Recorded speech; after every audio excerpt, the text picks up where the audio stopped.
with people that are the goal with the pipeline is to fill up the pipeline as deep as possible. So you obviously want a certain number of people in your 30, 60, 90, but you also want people in your 6 to 12 and your 1 to 2, and that number and that list is constantly growing. Now, before I get into the content of today's presentation, one thing that actually two things that I want to share with you that we talk about on my team all the time is, number one, the fortune is in the follow-up, right? So, and I believe most people know this is, do you want to go one level deep with 100 people, or do you want to go 10 levels deep with 10 people?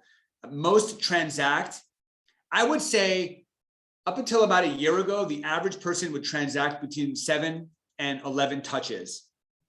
I'm willing to stretch that to like 18 to 20 these days. I feel like we have to touch the consumer so often to get them to transact because there's so much noise out there.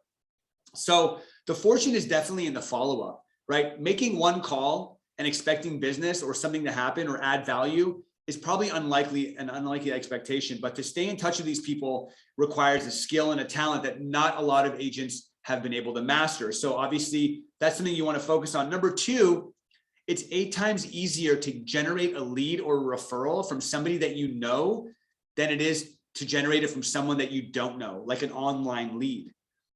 So the fortune's in the follow-up, but you also want to make sure you're spending a good amount of time following up with people that already know you, like you, and trust you, because that's your fastest way to generate new business.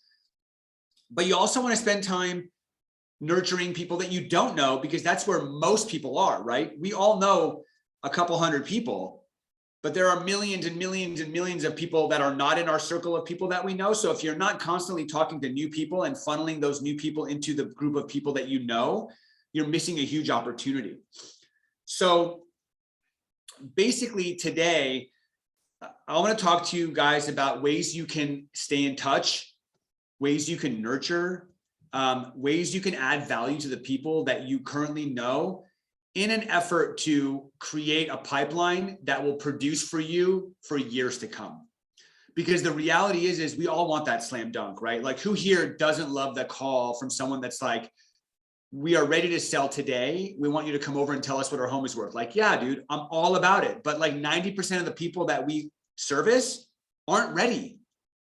You know, like if we're really thinking about it, like from the minute I get a call from somebody that's thinking about buying or selling, sometimes it's like 6 to 8 months before they're finally ready to do something, right? Like, oh yeah, this has to happen first. The kids have to graduate, and then that, and then my husband's getting this, and there's always something going on. You got to just be there, right? So there's a lot of things that you can do above it. Like I did a BNI keynote presentation last week, and I literally asked my group that I've known for 10 plus years, what do you think I do as a real estate agent? And literally everybody said, you help people buy and sell homes.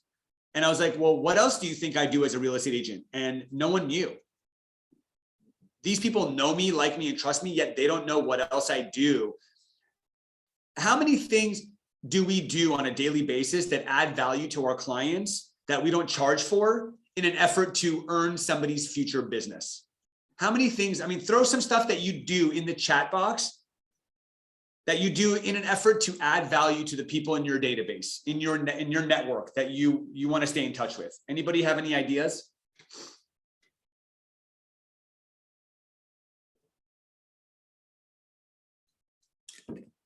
Hell yeah, KCM emails. Okay. I love that. You guys don't do anything? No one does anything?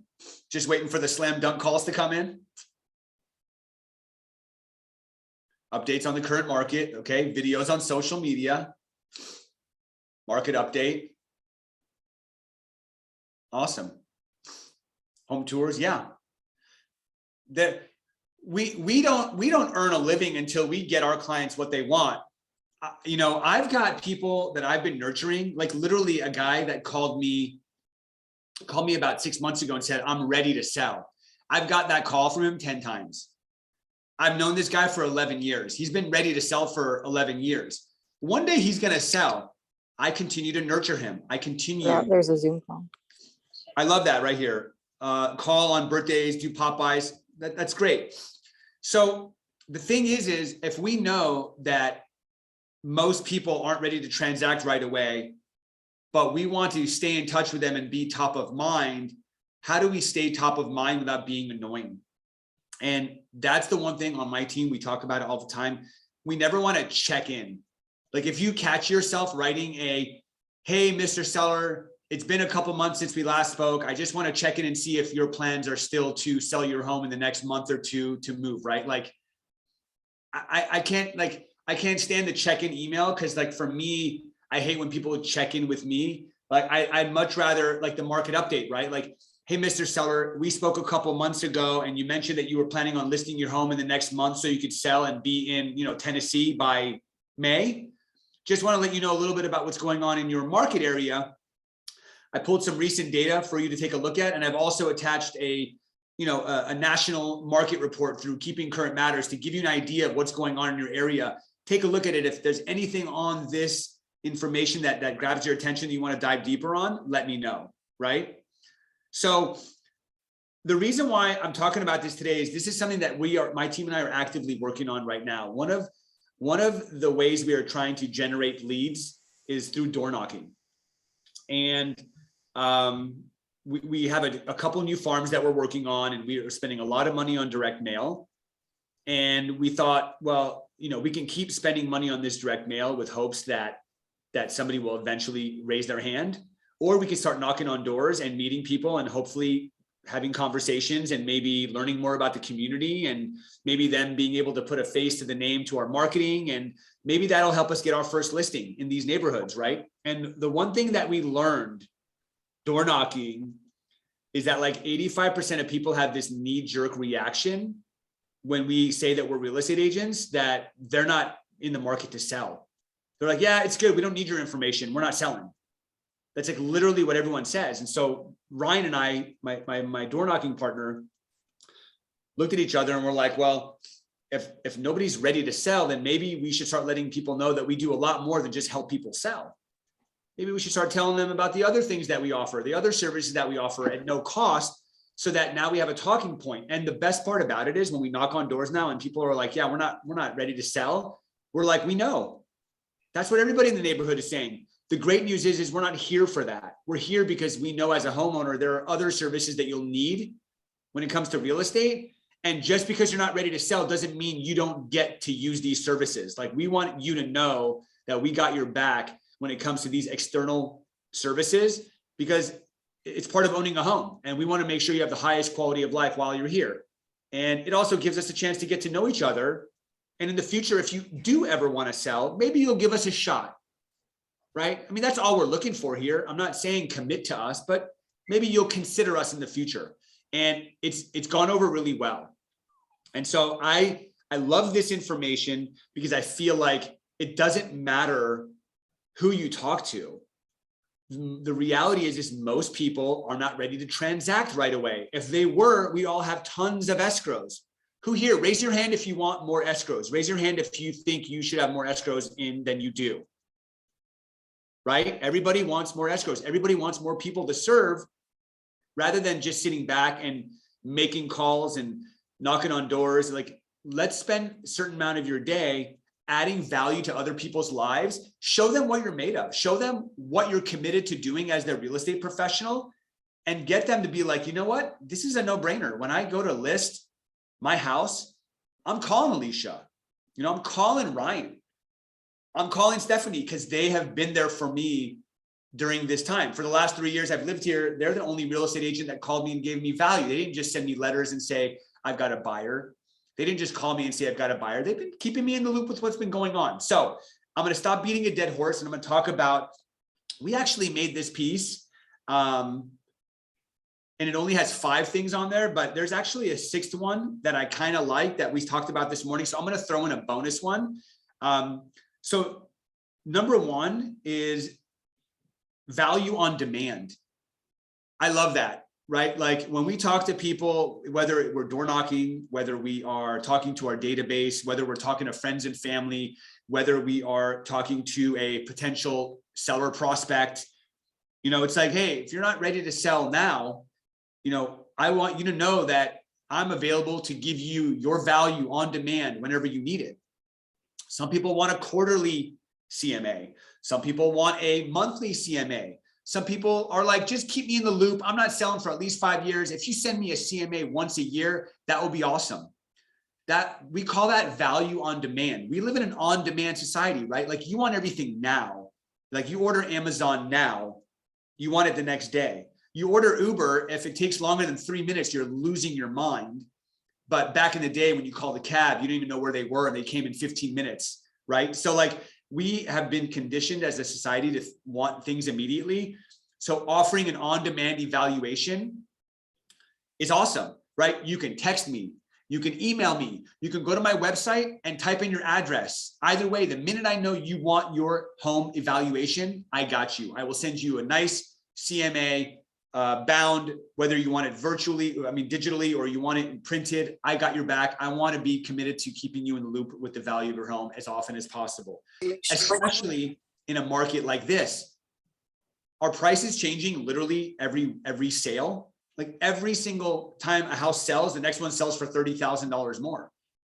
So people want to know that, like 6 months go by, your home is worth how much more? 15%? That doesn't make any sense, but it does, because that's what's happening. So number one, value on demand. If you don't know how to get somebody's attention, send them an unsolicited CMA. They always respond, always respond.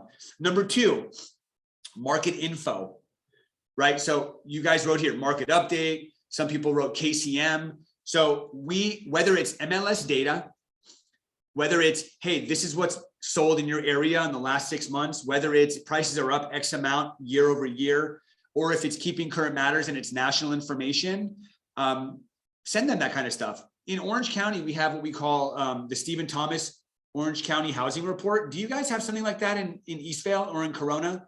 Like a local market report created by somebody? I know Nazar sends them out once a month. What is it? But it's mostly what has sold recently in the prior month. Okay. All right. So there's something going on, right? So is that going out to everybody's database, or is that going out to just people he sends it to, or what is it? How does his farm in Eastville right here, and Corona. I'm not sure if he does that particular one in Corona. It could just be Eastville. Got it. Okay. Well, look, recreating the wheel is unnecessary. So if Nazar does something like that you guys can kind of rip off and duplicate or repurpose for your own people, go for it. But if not, it doesn't have to be complicated. One of my favorite stories to tell, and this is unrelated to market data, but like, I used to have a coach that was like, Rob, I need you to send out handwritten note cards. And I was like, well, what am I supposed to write on it? And he's like, dude, just write whatever, man. Like, why are you overthinking it? I was like, all right, now I would spend so much time like writing, my hands would hurt because I filled out the whole note card. And so I stopped doing it, right? Because the harder it is, the more complicated it is, the easier it is to fall behind. And then once you fall behind, you just kind of like give up, right? That's at least what I do. He's like, dude, just write hi and send it. I was like, what? That's stupid, bro. I got more response from that than anything else that I put my heart and soul into.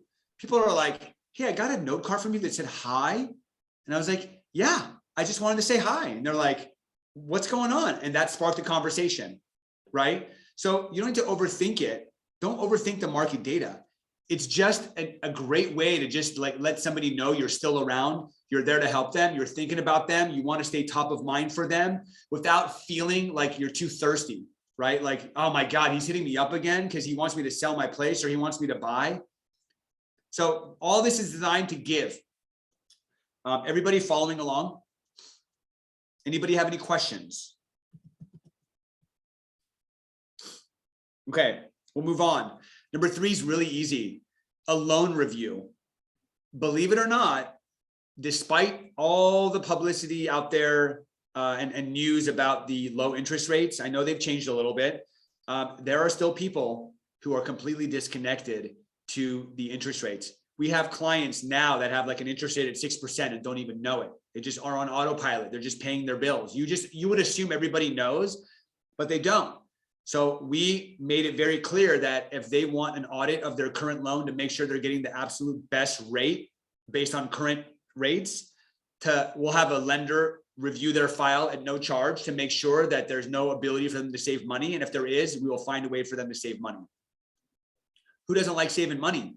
When's the last time you went to your database and said, yo, do you guys want to make sure you have the lowest rate so that you're not paying more than you should be? Raise your hand if you've done that. Okay, there's opportunities here, people, right? I mean, look around. There's opportunity here to add value to the people in your life and build your pipeline. Number 4, vendors, referrals to vendors. That's something that we pride ourselves on. You know, in the last 16 years, my team and I have developed a list of people that we trust, from contractors to air conditioning professionals, to plumbers, to roofers, to designers, to estate planners, to CPAs, to bookkeepers, to handymen, to life insurance, to swimming coaches, to cabinet installers, carpet people. It doesn't matter. Every time you guys sell a home, how many people get paid? Like 50? You got to know who these people are, and you got to refer these people to your people when they have needs, right? Mr. and Mrs. Seller, now that you own a home, stuff's going to happen. You're going to need help. You're going to need referrals. I want you to know, just because the transaction is done doesn't mean that you can't call me for anything that you need real estate related. One of the things that we do is we make sure that you have access to the best vendors in the area. So when you need services done on your home or your personal life, we got your back. You can work with people that we trust. That's a huge service for these people. We all have it, but we don't talk about it. No one knows about it. So we're not able to add value to our clients. Number 5, this is kind of an out of the box one, but I really like it. One thing that we do on my team when we list properties is we do everything in our power to showcase it to the best of our ability. Did anybody see our recent listing in Eastvale on Crayola Circle? If anybody saw that place, if you knew what it looked like before, you'd be blown away, right? Like, we spent weeks making repairs on things. We spent weeks painting the inside. We spent weeks removing all of it, doing landscape repair, and then eventually staging the property. And we showcased it like a metaphorical model home. And then our clients see it and go, man, we lived here for 5 years. Our home never looked so good. I wish we would have lived in the home this way so we could have enjoyed it more. So what we do now is we actually advertise to people that are like never planning on selling. Like, are you living in your home the way you want to be living in your home? Does it make you tingly on the inside? Do you love your space? If you don't, let us bring our designer in and let us give you ideas on how you can maximize your space. If you're going to live there, might as well love it. Now we're giving them design, right? They're not moving, but guess what? I got a listing going live this Thursday. 2 months ago, the seller emailed me and said, hey, Robert, just want to keep you in the loop. We're getting ready to list my property in the summer of 2023. I said, okay, cool. Kept her in the loop, gave her some information, stayed in touch, added value. She texted me 3 weeks ago and was like, we changed our mind. We're selling it. We want to sell it now. We want to get it on the market. Right? So again, it doesn't matter what people, when they want to sell. It doesn't matter how far out your pipeline is. 90% of what you guys do, what you gals do, has to be value-based. You are earning people's business by showing them that you're there for them when they need you, and that the information you provide to them adds value to their life. And they wouldn't be able to be a homeowner at the level they are a homeowner if it wasn't for you and your guidance. So when it's time to sell, you're the clear choice. The last and the bonus is your newsletter. You know, do you have a newsletter? Consider making a newsletter, right? Like, your newsletter could have information about the market. It could have information about your favorite restaurant in the area. It could have information about what to do this weekend in Eastvale, if that's the area you focus on. You're the local pro, right? It could be listings that are coming soon. It could be listings that are off market. A great way to stay in touch with clients is through automation and through having a great newsletter. So all the stuff that I talked about, number 1, 2, 3, 4, and 5, that requires you to actually take time out of your day to go do something. But how can you talk to 100, 200, 500 people at once? It's a newsletter. And, you know, a lot of times a great newsletter is going to keep people top of mind. You're going to keep you top of mind in front of your sphere of influence. So that's the message for today, you guys, is like our success is determined by the number of conversations we have on a daily basis and the amount of value that we bring to the people that we're having conversations with. In BNI, they say your success is based on VCP, visibility, credibility, and then profitability, right? So you must be visible among the people you're trying to serve. And then you must be credible with the people that are reaching out to you for your services. And ultimately, if you add value to their lives, you will become profitable. The more people you serve, the more opportunities you have to open more escrows and the deeper your pipeline will be. So does anybody have any questions or any follow-up topics they want to talk about? We've got about 3 to 4 more minutes before we're done for today. I just want to make sure we close the circle. I think there was a question in the chat. Let me see here. Good idea. Is it mailed or emailed? So you're talking about the newsletter? So the newsletter, I mean, gosh, if it's mailed, then essentially it would be a farm, right? So you can totally do that. You can mail your newsletter. In fact, we have a farm where we talk about market data once a month, but we send out 2 pieces a month. And many times we'll put on there things to do in the spring. Many times we'll put on there restaurants that we love, that we recommend. So I guess we have a quasi newsletter that goes out technically, but mailed or emailed, it doesn't matter. Just do something. Emailed is way cheaper, but emailed is there's a lot more noise in email, right? So there's always a give and take, but if I were you, I would probably focus on emailing a newsletter first. Don't get caught up in the content of the newsletter. A lot of people try to make it so perfect, they just never do it. Like it doesn't, like take a little bit from KCM. Take a listing that you love and say listing of the week. It doesn't even matter. You're just trying to like create conversations. If you love a restaurant, talk about it. A lot of times video newsletters can be video based. So like a bomb could be something easy. Those are logistics that if you have if I'm not sure how the structure works on at Provident, like if there's a sales manager or if there's mentors or if there's agents that are already doing amazing newsletters and they collaborate, like, spend some time doing a little bit of research, maybe 3 to 5 days, and then figure out what you want to do and put it out there. But at the end of the day, it's not just about sending out a newsletter. It's really about like, how can you add value to the people in your database that you're trying to serve? Because the more value you add, the more opportunities you'll create to build your pipeline. And that's really what sales is all about, is having a deep pipeline, knowing that you've got 30 to 60 days worth of clients that are willing to transact, but knowing that when those 30 to 60 days are up, you have people that are looking 3 to 6 months out, and knowing that you have people that are looking 6 to 12 months out, and knowing that every day is an opportunity to fill that pipeline is where you're going to win. So it's 1 o'clock right on the dot. Unless anybody has any pressing questions, I'm here. I'm happy to stay behind for a few minutes. Otherwise, that's what I got for you guys today. I hope you found some value in it. You took at least one thing away from it that you can implement this week, and would love to hear if you have any success with it, to send me an email or find me on Instagram and send me a DM and let me know that it worked. I did have a question for you, Rob. You said that lady reached out to you planning to sell next year, June 2023, and then you said that you got in touch with her, gave her value, gave her content. What did you do, or what value did you provide that led to her listing her property on this Thursday? Well, I think she had, like most people, people have these like elaborate plans in their head, right? Like for example, I had a buyer that we met with, and she's young. She's like 21 years old. She doesn't have a boyfriend, and we're going through the buyer consultation, and she was like, yeah, I want to have a 3-bedroom in a single family home in a good school district.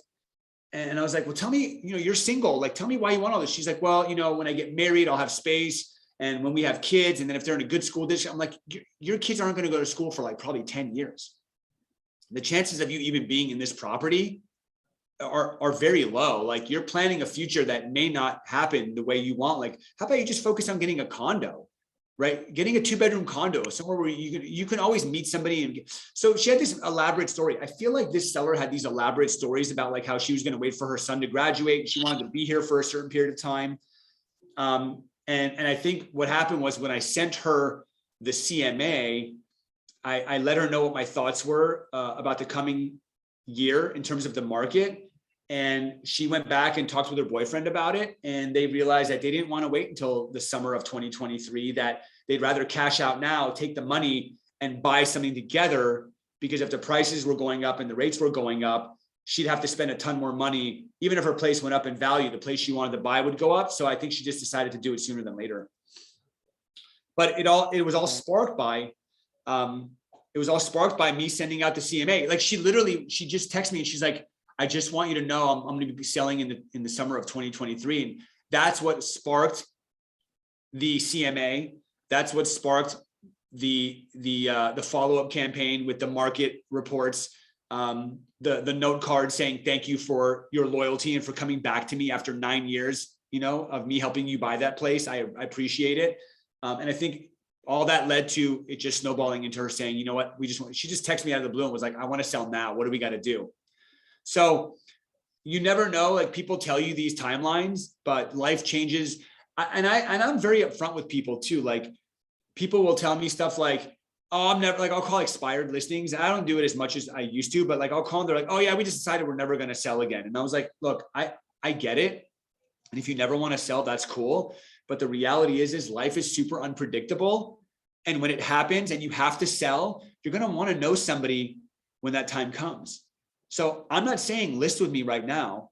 All I'm saying is be open to having a relationship with me. Lean on me for information that you need. Let me do the work for you with no obligations, so that when it does come time to sell, I can be one of the 2 or 3 agents that you interview. That's all I want. Like, just give me an at bat. Let me swing. Let me show you what I'm made of. And I think that approach has worked well for me. Like, I don't need to have everybody's business. And if you don't want to hire me, then you don't want to hire me. But like, just give me a chance and it doesn't hurt, and that's been my approach. So it's like, what can I do to continue to deserve that chance?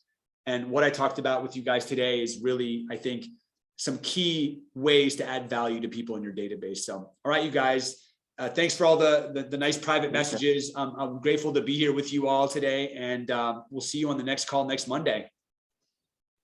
Thank you. Thanks, Robert. Bye, guys.